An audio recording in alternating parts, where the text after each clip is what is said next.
भाइबहरुहरू सबैमा नमस्कार। आज हामी BBS थर्ड इयरको फाइनेन्शियल स्टेटमेन्ट एन्ड एनालाइसिसको भर्चुअल क्लासको सेकेन्ड डेमा छौँ। फाइनेन्शियल स्टेटमेन्ट एनालाइसिसको फर्स्ट डेमा मैले भाइबहरुलाई फाइनेन्शियल स्टेटमेन्ट एन्ड रिपोर्ट्स भनेको के हो, फाइनेन्शियल स्टेटमेन्टभित्र के पर्छन्,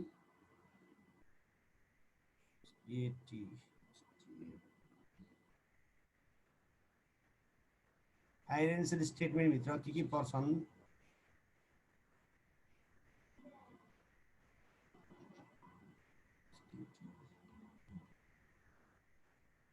अनि त्यसपछि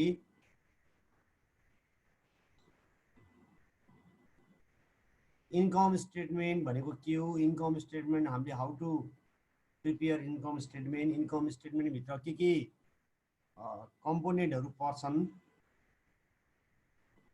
त्यसको फर्मेट, इन्कम स्टेटमेन्टसँग सम्बन्धित हामीलाई युज हुने फर्मुलाहरू के हुन्छन् त्यो विषयमा मैले तपाईहरुलाई भनेको छु। र अर्को हामीले हिजो ब्यालेन्स सिट पढ्यौं, सिम्पल किसिमको होरिजन्टल टाइप्सको ब्यालेन्स सिट। तपाईले हुन त धेरै पढेर आइसक्नु भएको छ ब्यालेन्स सिट, 9-10 देखि नै तपाई 10 क्लास देखि नै ब्यालेन्स सिट पढाउँदै आउनु भएको छ। अझ इन्कम स्टेटमेन्ट भर्टिकल टाइप्सको ब्यालेन्स सिट पनि तपाईले बनाउन सिकिसक्नु भएको छ। अहिले यो होरिजन्टल टाइपको ब्यालेन्स सिट हो र हामीले ब्यालेन्स सिटमा सिम्पल एकदम ब्यालेन्स सिटमा मात्रै युज हुने, ब्यालेन्स सिटबाट मात्रै आवश्यक निकाल्न सकिने युजफुल फर्मुलाहरू के छन् त्यो हेरेको। त्यसपछि सिम्पल हामीले क्याश फ्लो स्टेटमेन्टको सिम्पल किसिमको फर्मेट, यो फाइनान्शियल स्टेटमेन्ट एन्ड रिपोर्ट भन्ने बित्तिकै इन्कम स्टेटमेन्ट, ब्यालेन्स सिटहरू, statement of retain earning, cash flow स्टेटमेन्टहरू पर्छन्। त्यसबाट मैले सिम्पल किसिमको क्याश फ्लो स्टेटमेन्ट सहितको दिएको। र अर्को हामीले ब्यालेन्स सिटको एउटा कम्पोनेन्ट, ब्यालेन्स सिटभित्र एसेट्स माने current quick assets, current assets, fix assets गरेर टोटल एसेट्स हुन्छ। लायबिलिटी एन्ड इक्विटी साइडमा पनि हामीले करेन्ट लायबिलिटीहरू, लङ टर्म लोन, डेट, डिबेन्चरहरू र सेयरहोल्डर्स इक्विटीहरू भन्ने हुन्छ। सेयरहोल्डर्स इक्विटीको पार्ट मात्रै, सेयरहोल्डर्स इक्विटीभित्र मात्रै के पर्छ त भन्ने कुराहरू हामीले हेर्यौं। यो भाइबहरुलाई मैले हिजोसम्म त्यो दिएँ। आज हामी यसैमा सिलेबस अन्तर्गत नै हामी अगाडि बढिरहेका छौँ। सिलेबस भन्दा बाहिरको क्वेसन तपाईलाई आउँदैन, तैपनि हामीले पढ्न चाहिँ आवश्यक परेमा सिलेबस भन्दा बाहिर पनि जानुपर्ने हुन्छ। तर एक्जामिनेसन भ्यू पोइन्टबाट भन्यो भने भाइबहरुले त्यही अनुसार अगाडि बढ्नुपर्ने हुन्छ। जसमध्ये अर्को एउटा छ तपाईलाई 2 मार्क्समा what is free cash flow भनेर आउँछ। फ्री क्याश फ्लो भनेको के हो, एफसीएफ भनेर भन्नुपर्छ। आजको विषयवस्तु भाइबहरुले फ्री क्याश फ्लोबाट अगाडि बढ्नुपर्ने हुन्छ। म तपाईलाई आज फ्री क्याश फ्लोबाट अगाडि बढाउन चाहिरहेको छु। Free cash flow, free cash flow is the amount of cash flow actually available which a firm can use without interrupting its ability to operate and generate future cash flow. It is actually available for distribution to all investors.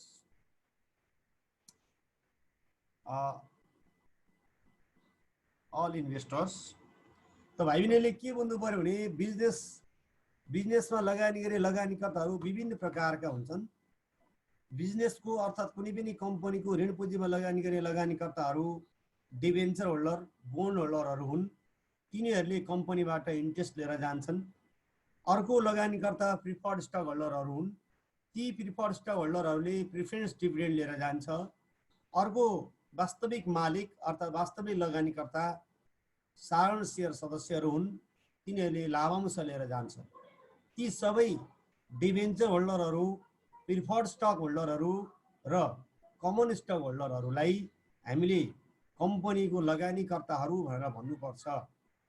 कुनै पनि कम्पनीको लगानीकर्ताहरूलाई निर्धक्क साथ ढुक्कसँग लगानीकर्ताहरूले प्राप्त गर्न सक्ने, कुनै पनि अवरोध नहुने गरी, व्यवसायको सञ्चालनमा कुनै पनि अवरोध नहुने गरी ती लगानीकर्ताहरूले सजिलैसँग रकम विथड्र गर्न सक्ने रकम हुन्छ, त्यो रकमलाई हामी फ्री क्याश फ्लो भनेर भन्छौँ। नाम एउटा स्पष्ट छ भाइहरू, फ्री क्याश फ्लो भनेर भन्छौँ। त्यसकारण हामीले विभिन्न खर्चहरूको भुक्तानी, यो विभिन्न खर्चहरूको भुक्तानी भन्नुपर्छ यो है।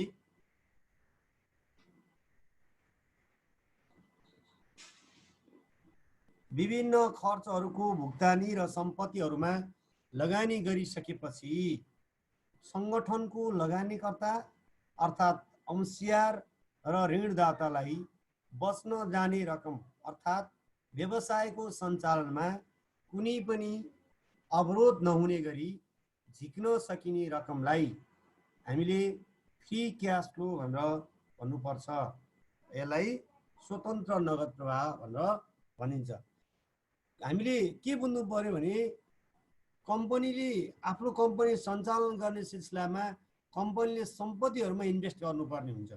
पुँजी सङ्कलन गर्छ हैन, विभिन्न पुँजीका स्रोतबाट कम्पनीले पुँजी सङ्कलन गर्छ। पुँजी सङ्कलन गरिसकेपछि सङ्कलन गरेको पुँजीलाई अपरेट गर्नुपर्छ। त्यो अपरेट गर्न सञ्चालन गर्नलाई विभिन्न फेरि सम्पत्तिमा पनि लगानी गर्नुपर्ने हुन्छ, स्थिर सम्पत्तिमा लगानी गर्नुपर्छ। अर्थात् हाम्रो कम्पनीले कुनै एउटा वस्तु उत्पादन गर्दैछ, मानौ एउटा मालिकले अर्थात् बिजनेसम्यानले एउटा मकै पिन्ने मिल भनौँ, चामल पिठो पिस्ने मिल हैन, मिल एउटा राख्दैछ। त्यो मिल राख्दैछ भने त्यो मिलमा इन्भेस्ट गर्नु पर्यो, अर्थात् त्यो मेसिनमा इन्भेस्ट गर्नु पर्यो नि त। पुँजी सङ्कलन गर्यो, पुँजी कति चाहिन्छ भन्ने कुरा पुँजीको जगावट गर्नु पर्यो, त्यसलाई क्यापिटल भनिन्छ। त्यो क्यापिटल उसले ऋणबाट कलेक्सन गर्न सक्छ, त्यो क्यापिटल उसले सेयरको माध्यमबाट कलेक्सन गर्न सक्छ हैन। त्यो पुँजी उसले चाहिँ इन्भेस्टमेन्ट गर्नु पर्यो, फिक्स एसेट्सहरूमा इन्भेस्ट गर्नुपर्छ, अपरेटिङ वर्किङ क्यापिटलमा इन्भेस्ट गर्नुपर्छ।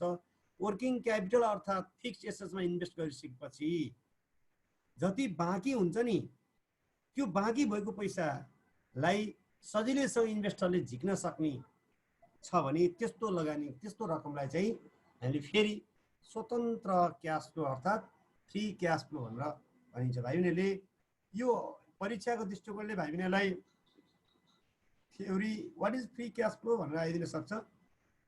तपाईँलाई थ्योरीमा पनि क्वेसन यसबाट दुई किसिमको थ्योरी आउने भयो।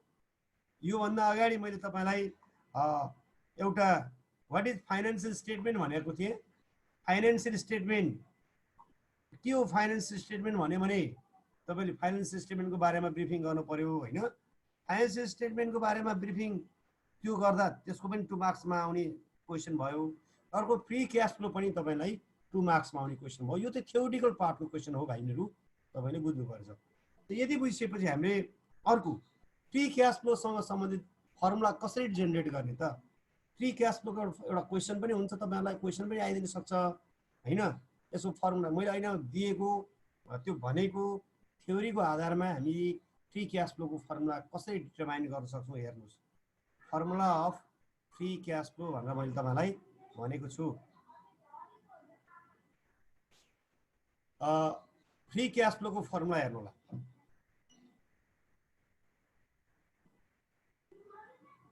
फ्री क्याश फ्लोको फर्मुला, फ्री क्याश फ्लो भनेको operating cash flow minus gross investment in operating or working capital भनेर भन्नुपर्छ।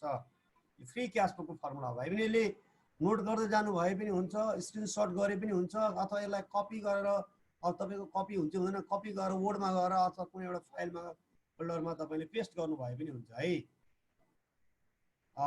विभिन्न तरिका युज गर्न सक्नुहुन्छ। यसलाई कपी गरेर पेस्ट गर्न सक्नुहुन्छ, सेलेक्ट गर्ने कपी गरेर पेस्ट गर्न सक्नुहुन्छ, अथवा स्क्रिनसट गर्न सक्नुहुन्छ। अर्थात् भाइ बहिनीले लेख्दै जानु भए पनि हुन्छ, लेख्दै जानु भए पनि केही फरक पर्दैन, बानी बस्छ। हामीले त हाम्रो अहिले हामी भर्चुअल एक्जाम दिने होइन, अनलाइन एक्जाम दिने भएको भए तपाईँलाई लेख्नु जरुरी थिएन, टाइप गर्ने कुरा हो। अब हामीले चाहिँ यो मतलब रिटर्न एक्जाम हुने भएको कारणले गर्दा भाइ बहिनीले लेख्नु नै बेस्ट हुन्छ। फ्री क्याश फ्लो भनेको operating cash flow minus gross investment in operating or working capital. Cash flow, operating cash flow, cash flow from operating activities भनेर तपाईँले क्याश फ्लो स्टेटमेन्टमा पढ्नुहुनेछ, पढ्नुभएको थियो पनि, तपाईँले दुईचोटि पढेर आइसक्नुभयो हो। त्यो अपरेटिङ क्याश फ्लोबाट वर्किङ क्यापिटलमा लगानी गरेको रकमको gross investment in working capital अथवा gross investment in operating capital घटायो भने फ्री क्यास फ्लो आउँछ। अपरेटिङ क्यास फ्लो भनेको के हो त? EBIT 1-T plus depreciation. यो EBIT निकाल्नको लागि डेप्रिसिएसन घटाएको हुन्छ, अर्थात् ट्याक्स तिर्नको लागि ट्याक्स सेभिङ गर्नलाई पहिला डेप्रिसिएसन घटाएको हुन्छ, डेप्रिसिएसन घटाएर EBIT निकालिन्छ हैन। अनि यो आई नघटाइकन 1-T गर्छ, किन आई भनेको इन्ट्रेस्ट हो, फाइनेन्सियल कस्ट हो। हामी फाइनेन्सियल कस्ट भनेको बोन्ड होल्डरको आम्दानी हो, यसलाई क्यास फ्लोमा हामी इन्भेस्ट के अरे युज गर्छौँ, फ्री क्यास फ्लोमा चाहिँ प्रयोग गर्छौँ। त्यही भएर EBIT या EBT 1-T नजिकिनु होला, EBIT नै हो यसको लागि फर्मुला चाहिँ, अपरेटिङ क्यास फ्लोको formula. EBIT 1-T plus depreciation गर्नुभयो भने तपाईँले अपरेटिङ क्यासमा आउँछ। अर्थात् डाइरेक्ट हामी के भन्न सक्ने भयो भने फ्री क्यास फ्लो भनेको NOPAT minus net investment in operating capital. अर्थात् नो प्याट भनेको भाइ बहिनीले net operating profit after tax भनेर भन्नुपर्छ। नेट अपरेटिङ प्रफिट आफ्टर ट्याक्सलाई हामी फाइनेन्समा नो प्याट भनेर, तपाईँलाई सर्ट क्वेसन अथवा क्विजको क्वेसनहरू आउन सक्छ, तपाईँलाई अब्जेक्टिभ टाइपको क्वेसनहरू कुनै ठाउँमा तपाईँ पढ्नुभयो, फाइनेन्सको एक्जाम दिनुभयो भने no what is NOPAT, what is the full form of NOPAT भनेर आयो भने तपाईँले भन्नुपर्ने हुन्छ। तपाईँ फाइनेन्सको विद्यार्थी भएपछि net operating profit after tax भन्नु होला है। यसलाई हामी नो प्याट भनेको earning before interest and tax 1-T भन्नु होला। यतिलाई हामी नो प्याट भन्छौँ, हामीले ख्याल गर्नु होला। Earning before interest and tax into 1-T गऱ्यो भने वी क्यान गेट नो प्याट। यो यतिलाई हामी नो प्याट भन्दो रहेछौँ हैन, यतिलाई हामी नो प्याट भन्दो रहेछौँ। अनि अब हामीले डाइरेक्ट के भन्न सक्ने भयो भने यो हो मेन फर्मुला, भाइ बहिनीले फर्मुला यो मेन फर्मुला हो है, यो ख्याल गर्नु होला। यसलाई हामी मेन फर्मुला भनेर राख्छौँ। यो फ्री क्यास फ्लो बराबर EBIT 1-T plus depreciation minus net new investment in operating capital भनेर भन्नु होला। यो सिचुएसन यो इन्फर्मेसन कस्तो आउँछ त्यही अनुसार तपाईँले स्टडी गर्नुपर्ने हुन्छ। अर्थात् net investment in operating capital भनेको के त? यो net investment in operating capital भनेको के त? यो विषयमा तपाईँले ध्यान दिनु पर्यो हैन। Net investment in operating capital भनेको के है, हेर्नुहोस् है भाइहरू। यो भनेको नि यस्तो हो, नेट इन्भेस्टमेन्ट अपरेटिङ क्यापिटल भनेको चाहिँ तपाईँहरूले capital expenditure plus net changes in working capital. Changes in working capital भनेको के हो? CA minus CL, current assets minus current liability गऱ्यो भने चेन्जेस इन वर्किङ क्यापिटल हुन्छ। अनि क्यापिटल एक्सपेन्डिचर भनेको पुँजीगत खर्च, फिक्स एसेट्सको भ्यालु हो। पर्चेज अफ फिक्स एसेट्स भनेको पुँजीगत खर्च हो। तपाईँले क्यापिटल एक्सपेन्डिचर, रेभिन्यू एक्सपेन्डिचर अर्थात् पुँजीगत खर्च, आयगत खर्च भन्ने बारेमा बुझ्नुपर्छ है। पुँजीगत खर्च भनेको हामीले फिक्स एसेट्सहरूमा इन्भेस्ट गरिन्छ भने, लङ टर्मको लागि इन्भेस्ट गरिन्छ भने त्यस्तो खर्चलाई पुँजीगत खर्च अर्थात् जग्गा किन्ने, घर किन्ने, बिल्डिङ किन्ने हैन, तपाईँको मेसिनरी पर्चेज, त्यसलाई हामी क्यापिटल एक्सपेन्डिचर भन्नुपर्छ। क्यापिटल एक्सपेन्डिचरमा net changes in working capital भनेको यो चाहिँ चेन्ज इन वर्किङ क्यापिटल भनेको डिफरेन्स इन NW अर्थात् current assets minus current liability गऱ्यो भने चेन्जेस इन वर्किङ क्यापिटल आउँछ। यसरी हामीले यो चाहिँ मेन फर्मुला, तपाईँले यस माथिको यो दुईटा गर्नुभयो भने हुन्छ। यो चाहिँ तपाईँको लागि भाइ बहिनीहरूलाई मेन फर्मुलाहरू नोट गर्नु होला है। यो चाहिँ तपाईँले ध्यान दिनु होला। अब मलाई लाग्छ विद्यार्थीले यो टिपिसक्नु पनि भयो होला, स्टुडेन्टहरूले टिप्नु भयो होला, अर्थात् स्क्रिनसट गर्नुभयो पनि भयो सर, भयो स्क्रिनसट गर्नुभयो नि हुन्छ है। यो तपाईँलाई चाहिन्छ फ्री क्यास फ्लोको एउटा क्वेसन छ, तपाईँको क्वेसन एक्जाम्पलहरू पनि हेर्न सक्नुहुन्छ तपाईँहरूले हैन। रेसियोलाइजको उतापट्टि क्वेसनमा त छैन, यतापट्टि इलुस्ट्रेसन एक्जाम्पलतिर छ। इङ्ग्लिस मिडियमको क्वेसनमा चाहिँ छैन, नेपाली मिडियमको क्वेसनमा छ। तपाईँलाई मैले नेपाली मिडियमको एउटा कपी गरेको छु, यता हेर्नु होला है।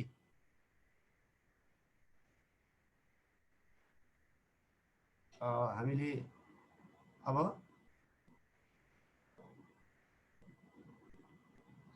म एउटा क्वेसन दिँदैछु तपाईँलाई, योसँग सम्बन्धित एउटा बुक कन्सल्ट गर्न सक्नुहुन्छ। तपाईँको बुकमै छ यो, मलाई लाग्छ इलुस्ट्रेसनतिर पनि छ होला एक्जाम्पल इलुस्ट्रेसन भन्ने एक्जाम्पलमा चाहिँ नेपाली मिडियममा इङ्ग्लिस मिडियममा नभएको भएर मैले तपाईँलाई क्वेसन कपी गरेको छु यहाँ हेर्नु होला तपाईँकै बुकको क्वेसन हो यो क्वेसन एन्सरै मैले कपी गरेको छु तपाईँलाई बुझाउन मात्रै चाहिरहेको छु तपाईँलाई यो ध्यान दिनु होला alpha company has EBIT of rupees 567.6 million EBIT हो यो यसलाई हामी EBIT भनेर भन्नुपर्छ हेर्नुस् यो तपाईको EBIT त्यसपछि एन्ड डेप्रिसिएसन दिएको छ यहाँ डेप्रिसिएसन 200 यो 2014 को द कर्पोरेट ट्याक्स रेट दिएको छ तपाईलाई यहाँ 40% the form net fix assets भाइ बहिनीहरुले नेट फिक्स एसेट्स हेर्नु है यहाँ नेट फिक्स एसेट्स दिएको छ तपाईलाई यहाँ नेट फिक्स एसेट्स 2014 को र 2013 को नेट फिक्स एसेट्स तपाईलाई दुईटा इयरको दिएको छ दुईटा इयरको नेट फिक्स एसेट्स दिएको छ अब यहाँ तपाईलाई 2014 मा यति छ 2013 मा 13 मा 1740 थियो कति बढ्यो त 2014 मा लगभग 660 कति 360 जतिले फिक्स एसेट्स बढेको छ भन्ने बुझ्नु होला 2000 फिक्स भनेको नेट फिक्स भनेको प्लान्ट मेसिनरी हैन 2013 मा मेसिनको भ्यालु 1740 थियो 2014 मा मेसिन भ्यालु बढेछ मेसिन भ्यालु त्यति बढ्दैन किन्नु पर्यो नि हैन पर्चेस गरे लगानी गरेर छ यो भ्यालु भनेको अब तपाईले यो भ्यालुमा लगानी गरेको बुझ्नु पर्यो योबाट यो तपाईको डिफरेन्स भ्यालु चाहिँ तपाईले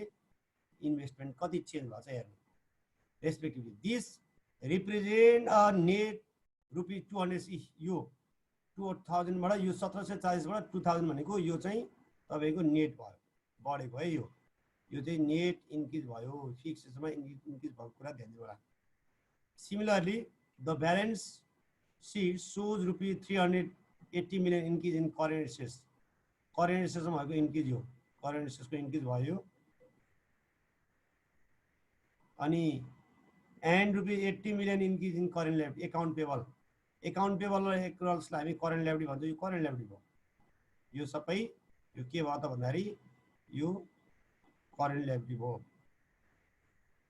अनि given this information calculate free cash flow given this information calculate free cash flow of the firm को चाहिँ फ्री क्याश फ्लो क्याल्कुलेसन गर भनेर भनिरहेको छ भाइले यो क्वेशन छ अब यो क्वेशन तपाईको बुकमा पनि छ मैले तपाईलाई बुझाइ के रहेछ त भन्दाखेरि पहिला तपाईले EBIT बुझ्नु पर्यो डेफिनेसन दिएको छ ट्याक्स को रेट दिएको छ हैन फिक्स एसेट्स को इन्भेस्ट एलाई net investment net investment in working net investment capital structure अथवा क्यापिटल एक्सपेन्डिचर फिक्स एसेट्स भनेको क्यापिटल एक्सपेन्डिचर भयो current assets minus current liability गर्नु होला यहाँबाट net change in working capital आउँछ त्यसपछि हामीमा फर्मुला लगाएर working cash flow free cash flow निकाल्नु पर्ने हुन्छ अर्थात् EFCF त भाइले यो बुझ्नुभयो होला यो चाहिँ फर्मुला मैले बुझाउन चाहे अब हामीले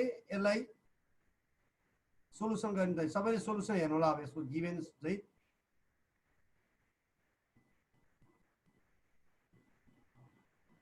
मैले गिभन दिएको छु हेर्दै जानु होला बुकमै सोलुसन गर्दैको छु छ त्यही सोलुसन हो मैले त्यो बुकको सोलुसनलाई बुझाउन मात्रै चाहिरहेको छु छ बुकमै है यो चाहिँ यो फ्री क्याश फ्लो तपाईको सिलेबसमा छ फ्री क्याश फ्लोको बारेमा थाहा हुनुपर्छ हैन मैले क्लासमा फ्री क्याश फ्लो कतिलाई पढाएको छु कतिलाई पढाएको छैन त्यही भएर अब 10 मिनेटमा अपडेट हुनु भनेको छ है अपडेट हुनु होला 10 मिनेटमा फेरि जोइन हुनु होला है बाँकी छ गयो भने नआतिनु होला फेरि जोइन हुनु हियर EBIT हामीले माथिको इन्फर्मेसन युज गरेर EBIT को नोट गर्नुस् गिभन भन्नुस् अथवा हियर गिभन गर्दै जानु होला किताब हेर्नु होला किताबमा पाउनु भयो होला मलाई एकजना भाइ बहिनीहरुले रेस्पोन्स दिनु होला सचिन यस सर सचिनले रेस्पोन्स दिनु होला है त्यो कि बुक हेर्नु भएन नेपाली मिडियम कि इङ्ग्लिस मिडियम हो सर बुक छँदै छैन सर मसँग ल ठीक छ बुक चाहिँ छुटिसकेको छ ल ठिकै छ बुक नहुनेहरुले ओल्ड छ सर ल त्यसमा के भन्नु यो क्वेशन कपी गर्नुहुन्छ कि स्क्रिनशट क्वेशन के गर्नुहुन्छ सर छ बुकमा छ बुकको कति नम्बरमा छ भन्नुस् त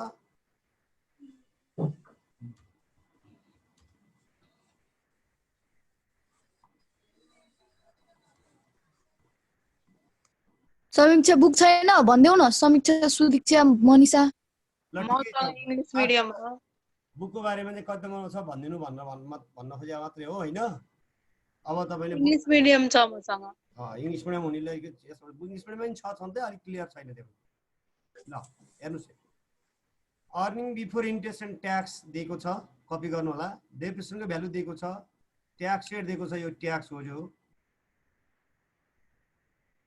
ट्याक्स रेट अब capital expenditure net increase in fix assets net increase in fix assets त्यहाँ छ नि 2013 बाट 2014 यो कसरी आयो थाहा छ 2013 बाट 2014 यो डिफरेन्स भ्यालु हो त्यहाँ 2000 बाट 1740 घटाउँदा 260 आएको छ यो दिएको छ यो यसलाई भन्छ इन्क्रिज इन फिक्स एसेट्स अथवा क्यापिटल एक्सपेन्डिचर भन्छ यो दिएको छ अर्को net increase in working capital भनेको के हो त भन्दा current assets minus current liability तपाईले पढ्नु भएको छ अब इन्क्रिज भनेको increase in current assets minus increase in current liability यो 12 क्लासमा चेन्ज इन वर्किङ क्यापिटल पढेर आएको छ है टोटल इन्क्रिज इन करेन्ट एसेट्सबाट total increase in current liability घटायो भने इन्क्रिज इन वर्किङ क्यापिटल आउँछ नेट एनडब्ल्युसी आउँछ अब वर्किङ क्यापिटलको पनि फर्मुला यहाँ आइहाल्यो है अनि net new investment in operating capital के हो त अब अपरेटिङ क्यापिटलमा दुईटा इन्भेस्टमेन्ट भयो एउटा पुँजी इन्भेस्टमेन्ट गरेको फिक्स एसेटमा इन्भेस्ट गरेको 260 अर्को वर्किङ क्यापिटलमा इन्भेस्ट भएको छ टोटल इन्भेस्टमेन्ट भएको छ 560 net new investment in operating capital भन्नु पर्यो increase in net fix assets plus increase in net current assets अथवा नेट वर्किङ क्यापिटल भन्नु होला अथवा net current assets net working capital भन्नुपर्छ यो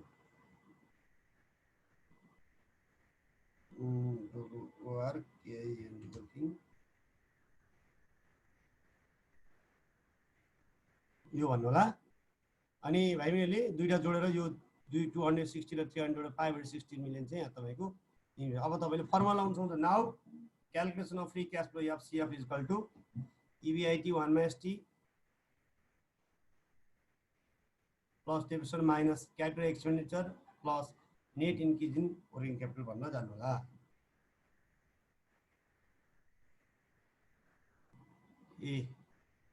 EBIT छँदैछ 1/ST डेप्रिसिएसन छँदैछ माइनस क्यापिटल एक्सपेन्डिचर भनेको 260 मिलियन अथवा तपाईले यसलाई यसो गर्नु भए पनि हुन्छ भाइ बहिनीले नेट इन्भेस्टमेन्ट अपरेटिङ क्यापिटल भनेर तपाईले यहाँ तपाईले लेख्न सक्नुहुन्छ यहाँ अहिले हामी फर्मुला दिएको थियौं हामीले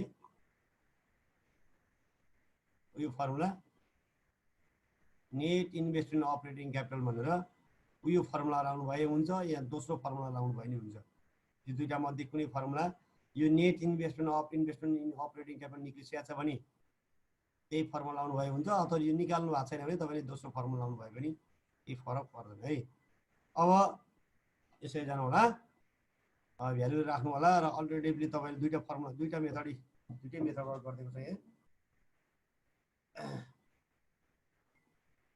यसरी तपाईले अब यो हो फ्री क्याश फ्लो भन्ने बित्तिकै कम्पनीले लगानी गरेर है कलेक्सन गरेको पुँजीबाट लगानी गर्ने र आफ्नो वर्किङ क्यापिटलमा इन्भेस्ट गर्ने त्यो इन्भेस्ट गरेर बाँकी भएको भ्यालु हैन अपरेटिङ क्याश फ्लोबाट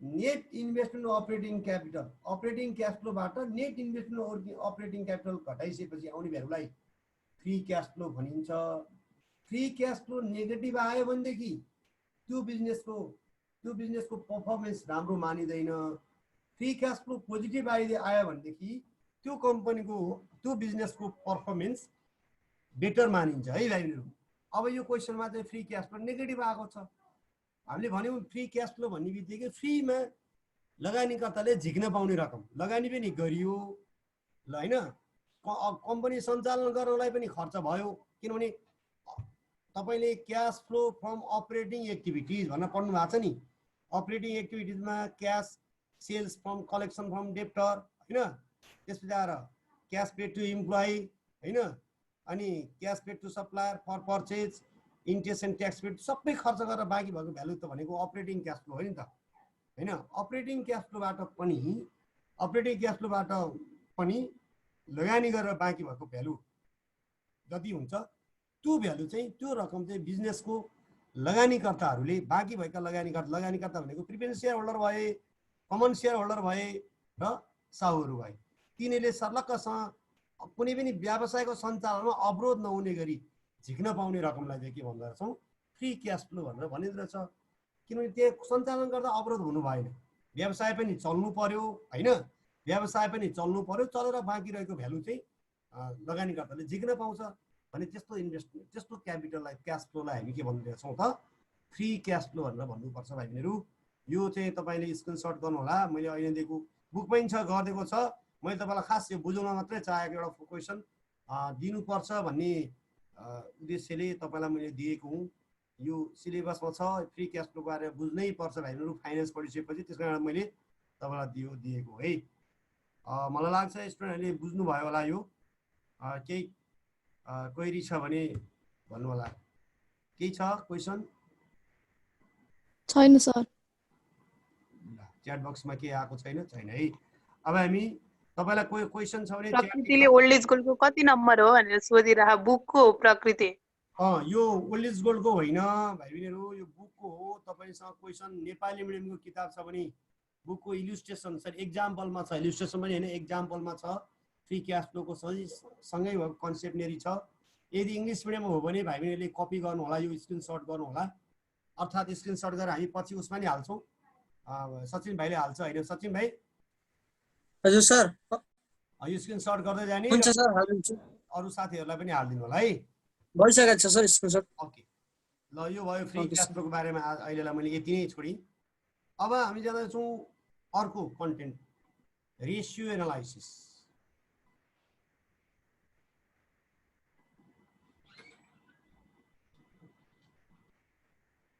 हाम्रो अलि महत्त्वपूर्ण विषयवस्तुतिर प्रवेश गर्ने प्रयास गरिरहेका छौँ भाइ बहिनीहरू हामी। रेसियो एनालाइसिस, अनुपात विश्लेषण भन्छौँ नेपालीमा। यो पनि भाइ बहिनीहरूलाई नयाँ कुरा हुँदै होइन, यो पुरै बिल्कुलै पुरानो कुरा हो। भाइ बहिनीहरूलाई मैले भनिसकेको छु, यो च्याप्टरबाट 17 मार्क्स 17 नम्बरको वेट भएको च्याप्टर हो। भाइ बहिनीले राम्रोसँग कन्सेप्ट क्लियर गरेर जानु होला होइन, त्यस कारण ध्यान दिएर जानु होला। Ratio analysis is the tools of financial analysis and interpretation of financial statement. Financial स्टेटमेन्टको व्याख्या गर्ने र वित्तीय विवरण वित्तीय विश्लेषणको टुल्स हो एउटा रेसियो एनालाइसिस भनेको। फाइनेन्शियल स्टेटमेन्ट भनेको के हो त भन्दा इन्कम स्टेटमेन्ट र ब्यालेन्स सिट अर्थात् क्यास फ्लो स्टेटमेन्ट, जसले बिजनेसको पर्फर्मेन्स, बिजनेसको रिजल्ट अथवा रिपोर्ट आफ्ना स्टेक होल्डरलाई प्रस्तुत गर्नलाई तयार गरिएको हुन्छ। त्यो फाइनेन्शियल स्टेटमेन्टमा भए गरेका इन्फर्मेसनहरूको बारेमा व्याख्या गर्ने, विश्लेषण गर्ने टुल्स नै रेसियो हो भन्ने कुरा बुझ्नु पर्यो, एनालाइसिस हो। It is a process of establishing meaningful quantitative relationship between two items of financial statement, that is income statement and balance sheet. Income statement र balance sheet मा भएका कुनै पनि दुईटा आइटमहरुको information relation, quantitative relation measure गर्ने tools नै के हो हामीले भन्नुपर्छ, रेशियो एनालाइसिस भन्नुपर्छ। जस्तै ब्यालेन्स सिटमा हामीले भनेका छौं, हामीले ब्यालेन्स सिट हेरेका छौं यहाँ हैन, यहाँ मैले हाइपरलिंक गरेको थिएँ।